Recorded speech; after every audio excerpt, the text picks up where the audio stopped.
और खुदा ना खास्ता ना करे राह को कुछ हो गया तो मैं खुद को कभी माफ नहीं कर पाऊंगी। हौसला करो बेटा, हौसला करो। सारा कसूर मेरा है, गलती मेरी है माँ। मैं उसका ख्याल ही नहीं रख पाई। मैं क्यों नहीं टाइम से जा सकी उसको लेने से।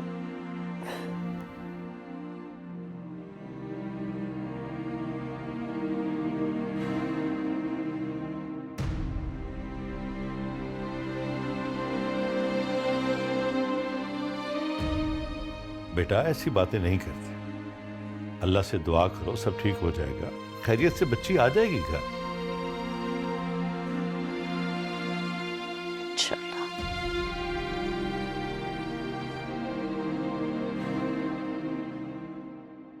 मैं सदका दे के आई हूँ।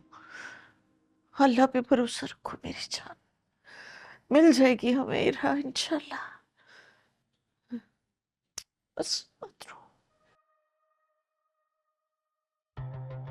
प्लीज ये अपनी झूठी तसल्लियां ना अपने पास ही रखिए, जरूरत नहीं है हमें इनकी।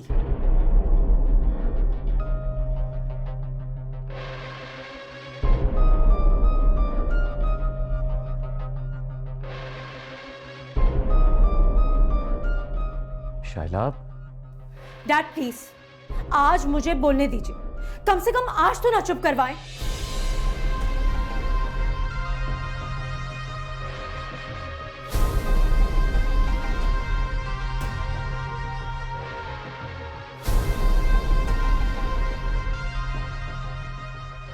इमरान बेटा कुछ पता चला?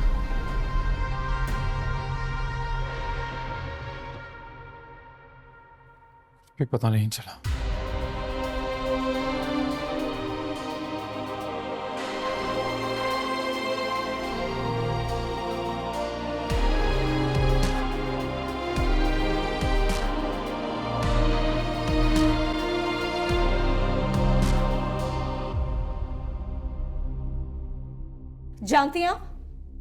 जानते हैं आप लोग ये सब कुछ क्यों हो रहा है? आपकी बेटी की वजह से। इसको हमारा एहसास ही नहीं है। जब दिल चाहता है मैके चली जाती है। इसकी गफलत और लापरवाही की वजह से आज हम सब लोगों को यह दिन देखना पड़ रहा है। शाइला चुप हो जा। और तुम जो हर बात पे अपनी बीवी की हिमायत करते हो, बेजा ढील देने का नतीजा देख लिया? पूछो इससे, पूछो ना, क्या जरूरत थी इसको इस वक्त जाने की? शाम में भी तो जा सकती थी अपने माँ बाप के घर।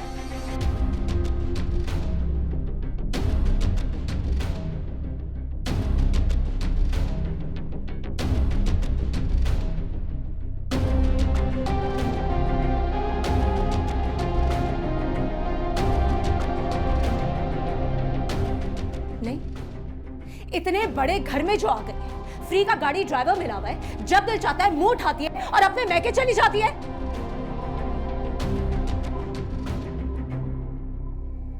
लेकिन समीन आज तो मैके। आप लोग जानते हैं डैड ने इसकी शादी क्यों करवाई इदरान के साथ? इरहा की वजह से।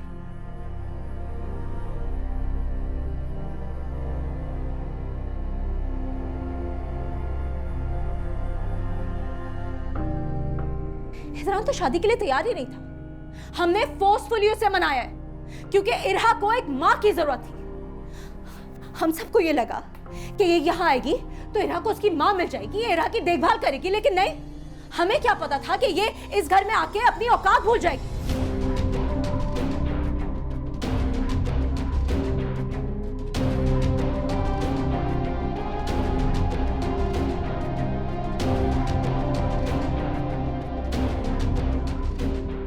छोटे घर की है, ये आलीशान घर देख के इसकी नीयत फिसल गई। शाइला चुप हो जाओ, कोई वक्त होता है इन बातों का। नहीं चुप होंगी। यही वक्त है सब लोगों को इस लड़की की असलियत दिखाने का।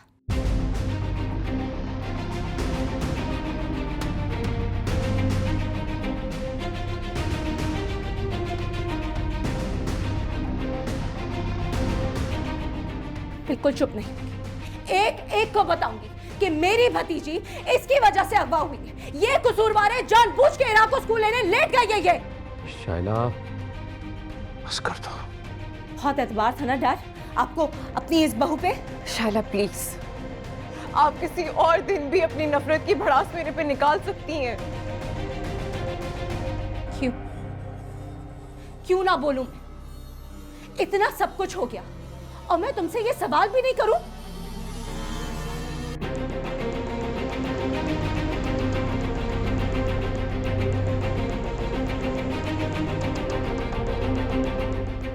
मैं कैसे बताऊं? मैं इरा की कसम खा के कहती हूँ। खबरदार,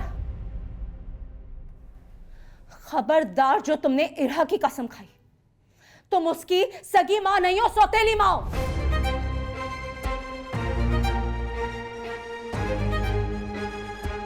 अगर सगी होती ना तो हम सब लोग को आज ये दिन देखना ही नहीं पड़ता।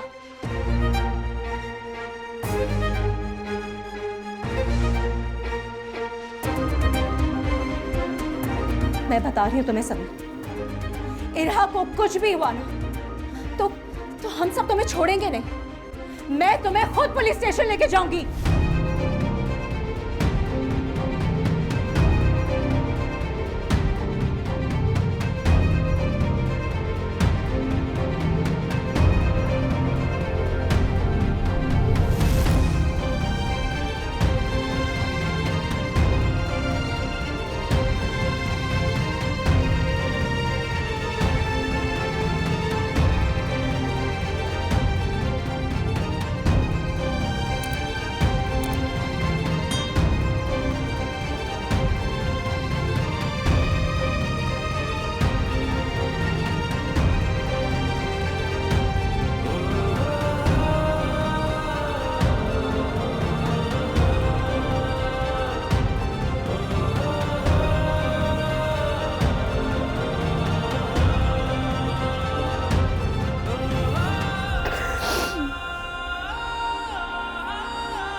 उसने दिमाग खराब करके रख दिया।